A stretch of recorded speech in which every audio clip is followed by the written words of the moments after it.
Assalamu alaikum wa rahmatullahi wa barakatuh.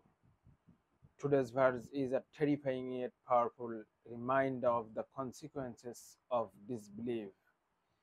Arabic verse فَذُوقُوا فَلَن نَزِيدَكُمْ إِلَّا عَذَابًا. This verse is from Surah An-Naba, verse number 30. The translation is, so taste, we will increase you, not accepting punishment. Jahannam is not a place of temporary pain. It's a never ending punishment for those who turned away from truth. Let us not be among them. Remember, one life, one chance. Protect your soul from the fire. Seek Allah before it's too late.